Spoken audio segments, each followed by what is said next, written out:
Welcome to Our Girl Relationships. On this channel, we talk about problems people face in their day-to-day lives. Let's start with a video. I got engaged last year. I expected my fiancé to propose on my birthday, but he didn't. He was very secretive during that period, so I thought that was what he was planning.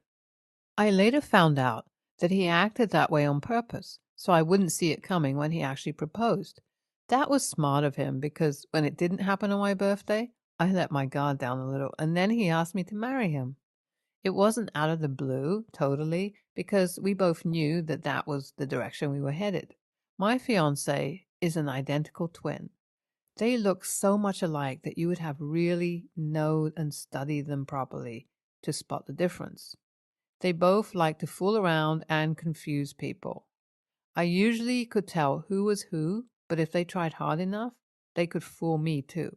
I hope the day wouldn't come when I thought my fiancé was his brother and his brother was my fiancé. We planned the wedding of our dreams in a year. I wasn't one to like big ceremonies or gatherings, but I have always wanted a grand wedding. After speaking to my fiancé, we decided to have a big wedding. I had to talk him into it because I wanted to make sure that he wasn't uncomfortable with it. It was his wedding as much as it was mine, so I wanted him to have good memories of it as well. I remember speaking to him with fingers crossed, hoping that he would agree because my plan B was to make him see why we should have a big wedding. If I succeeded, we would go ahead with it. I knew he'd agree because I wanted it though. He made it easier by just agreeing in the first place. My fiancé's sister is a wedding planner, so she offered to plan our wedding for free. That was so exciting because we got to put the funds we would have paid her into other things. I am the kind of person that likes to have everything planned out to the T. I'm very organized and would rather spend much time planning for effective execution than just stumble into things. This was why I specifically asked that we plan our wedding for a year, because it would give us enough time to do everything right. I have the tendency to become a perfectionist, so I try to balance it and keep myself in check. With the help of my sister-in-law, we did our research and had meetings with potential vendors. It was relatively easy to do because I knew exactly the kind of wedding I wanted, and she was a planner, so she had a lot of contacts. We found so many good vendors that the issue became who to pick, plus budget wasn't a problem. We were going above and beyond for this wedding. I wanted everyone that attended it to be in awe and well catered for. My fiancé and I are doing very well financially, and our parents were also supporting us with funds for the wedding, so we had more than enough to go for what we wanted. It was more like what I wanted because my fiancé didn't care for an extravagant ceremony. He would have been okay if we had the wedding in our parents' living room. All he wanted was to get married and build a family with me. We were set for the wedding 2 weeks before. That was precisely what I wanted because I don't like to do last-minute things. It is too stressful, and if we have planned for one whole year, I wouldn't want my wedding day to be ruined because I'm stressed about something minor. I was going to be the perfect and most gentle bride. On my wedding day, I woke up so excited to get married to my best friend. After our bachelor and bachelorette party, we spoke to each other until we fell asleep. We didn't want to spend our day apart, but our friends would not let us be together. We even talked about how we could have escaped the party because we were both miserable. Both of us were not loud party people, and that's what our friends planned. We couldn't wait to be married the next day. The day finally arrived. I was going to have the perfect wedding, and all the year's work and planning would pay off. I was so giddy. Nothing would make me sad or change my mood at that time. I didn't know what was awaiting me at the church. When I got to the church, we did the procession, and I saw my fiancé. Something looked different. He looked like him, but I couldn't place what it was. I wondered if he was worried about something or had cold feet about getting married. The thought of that made me anxious, so I dismissed it. As we were about to say our vows, someone came in. It was his twin, and he said that he was my fiancé. It was true because I figured that was what was off when I came in. I also wondered why the other twin wasn't standing next to my husband. He came closer, and his brother, who wasn't my fiancé, handed me over to him after giving me a wink and saying it was a prank and he was sorry I lost him jokingly. I could have laughed at it, but I didn't feel like it. I couldn't believe that my fiancé would do such a thing. First, I felt embarrassed that I didn't realize it immediately, and then just the fact that they could even do that got on my nerves. My fiancé knew how much I wanted a seamless wedding, and he still decided to pull this stunt. His brother was having a good laugh, and it annoyed me the most. I had to decide whether to walk out of that wedding or to stay. If I stayed, what was I going to say or do? I still wanted to marry my fiancé, even though I was so mad at him at that moment. That meant that walking out wasn't an option. The first thing I said was that if the wedding was going to continue, his twin had to leave immediately, and they both had to promise never to do it again. My fiancé knew that when I was quiet and then spoke, it meant that I had weighed all my options and it was my decision and it was best to do what I wanted. He politely asked his brother to leave after apologizing to me. His brother didn't like it at all. He wanted to make a scene, but his dad and my brother escorted him out. I just wanted to have the wedding and be done with it. What happened to my well-planned, seamless wedding? It went down the drain because my fiancé and his brother acted like irresponsible kids. After the ceremony, my husband kept apologizing to me. He said that he thought it would be funny and it wasn't his intention to make me unhappy. His parents called his brother on the phone and scolded them both. I still didn't want his brother around for the reception. In fact, I would have preferred not to see him for a while because I suspected that it wouldn't turn out nice if I did. Maybe I cut my husband some slack and poured all the anger on him. The truth is, I didn't care. Someone had to go down for it. I often wondered how they thought it was okay to exchange and try to deceive everyone. After about a month, my fiancé's brother called me to apologize. That was the first time I spoke to him since the wedding. I was ready to let it all go, so I heard what he had to say and said a few things as well. I also apologized for kicking him out of his brother's wedding. My husband was so happy that we were now all on good terms. My husband and his brother were very close, so it was weird for him to not come to the house for a while. They weren't also speaking because he was mad at my husband for doing what I wanted and throwing me out. I don't regret my actions one bit because that gave them clarity on where I stood about certain things. But I also didn't want to be the reason my husband and his brother did not talk anymore. That's when I decided to speak to him and make amends. If not, it would have haunted me for life. Some people think that I did the right thing, while others say I could have controlled myself and the situation. Those who disagreed with me were very mean to me, but I didn't let that bother me. The deed was already done, and I was already married, so everyone could go back to minding their own business. My husband never mentioned that it was my fault or insinuated that he wasn't happy with me in any way.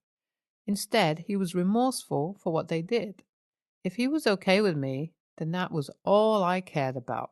The other people didn't mean anything to me, and so their opinions in this situation don't matter. NTA, I would have walked out of the wedding. I am not a joke, and no one is allowed to treat me like one. Your fiancé and his brother were out of line. Your husband should have known that you didn't want that. YTA, why would you throw your fiancé's family member out of his wedding? You had no right to do that, and I'm surprised they all let you do it. It wasn't just any family member, it was his twin. It just goes to show that you can't take a joke. You could have just laughed it off and moved on. NTA, I agree that your fiancé shouldn't have pranked you with something like that, but I also think that you could have responded better. Maybe if you laughed. Everyone else would have laughed, and that would have closed the matter. Next story. My sister, 26, and I, 25 male, aren't talking right now because she claims that her BFF, Haley, 25, female, was stolen by me like she was her property or something. They were close friends since their last year of high school. Then Haley and I had the same college classes together, so that's how we became friends too. For me, I fell in love with her by the end of our first semester because we got to know each other so much and spent tons of time working on projects or assignments together. But I never said anything because we had a good friendship, so I didn't want to weird her out or make it seem like she can't be friends with a guy because he'll end up wanting more from her. Haley was still hanging out with my sister this whole time, but we were also spending time together. Then, 2 years later, she asked if I feel the same way she feels about me. So we had to stop kidding ourselves and just went for it. We decided to see where things go on the down low. Not tell anyone until we know for a fact we're serious. We told everyone after 8 months. My sister wasn't happy about it at all.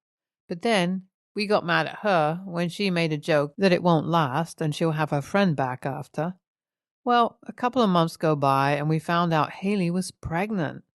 It was a total shock to us because we were trying to be careful, but stuff happened anyways, and we're so happy to meet our baby boy. My sister threw a huge fit, and then she didn't want to talk to either of us. So we didn't for months, and that was fine if that's how she wanted it. My girlfriend is over 7 months pregnant. Last Saturday, her sister threw her a baby shower, and we all went. To our surprise, my sister showed up too. But all she kept talking about was her friendship being ruined thanks to me, not being able to keep my dick in my pants. Haley tried talking to her a couple of times to tell her they can still be best friends, and she doesn't love her any less. My parents told her she should leave. Then I heard her tell them no, because I ruined her friendship, so it's only fair she ruined our day. The fact that she was only there to try messing things up is what got me pissed off. I made her go outside with me, and that's where I told her off about being a brat. The whole world doesn't revolve around her, and she got so mad, and she left. Now my sis keeps saying I'm such an insensitive a-hole for trying to minimize her feelings, and she's allowed to say what she wants. And okay, yeah, she can say whatever she likes, but it was to intentionally ruin a day Haley's sister planned for us with other people who aren't even involved in the drama. I don't know. My parents feel she was definitely crossing a line, but I crossed one too, telling her those things. AITA? NTA? OP? And your sister is lucky that's all you said to her because the way she was acting, you definitely would have been justified in saying much harsher things to her. Yeah, she can say whatever she wants, whenever she wants, but she's batshit crazy if she thinks that she means she's immune from the consequences that come about after saying what she wanted to say. She was being completely possessive in her friendship with Haley to the point that she absolutely treated Haley as nothing more than a piece of property. Your sister wants to talk about how you're minimizing her feelings, but yet she's the one totally disregarding Haley's feelings by treating her as an inanimate object. And don't even get me started on her gross entitlement and audacity by intentionally trying to ruin yours and Haley's special day, and then being so nonchalant about it. OP, you and Haley need to be prepared to make the choice to go low to no contact with your sister after this stunt because I guarantee that she's never going to get over this and she'll definitely try to get even with the two of you in the future by ruining more special occasions. NTA. People are not property and you can't steal them. You can, in theory, sabotage other people's relationships, but that's absolutely not what happened here from your description. Haley apparently still wants to be friends with your sister, and the only person stopping that from happening is your sister herself. Next story. I want to know if I'm in the wrong. When I, a 24-year-old female, and my husband, 30, and I bought our home at the time, his brother, 26, was living with him. I didn't want to displace him since it was my decision to purchase the home, and I told him he could move in with us. everything's been good. We have 3 bedrooms on the main level, 1 for our bedroom, 1 for our computer, office, game room. I work from home, so I need that. And my brother's room. Now that I'm pregnant, I want his brother to move to the room in the basement. It's twice the size of his room. We even offered to floor and carpet it and paint the walls he chose. He doesn't want to move to the basement because his cats will feel uncomfortable. His cats? I'm starting a family and I need my office, and his room was what I had in mind to convert into a nursery. I told him he's going to hear screaming and crying all the time. He doesn't care, and now he wants to paint the bedroom. To market? I don't know. On top of that, my husband is siding with him, saying he just feels comfortable upstairs. We'll change the office into the nursery and bring the computers into the bedroom. I'm on the verge of throwing them both out of my house. I'm so frustrated. Shouldn't it be my feelings first? Do I feel comfortable with my baby? Brother pays a small portion of rent towards us, but I don't think he will move out because we let him foster kittens in the basement and he doesn't pay for any utilities, gas, etc. Just a couple of hundred for rent that he forgets most months anyway. We don't care. We let him stay with us because we care for him. Brother does not have a disability. He's perfectly capable, just a bit socially awkward.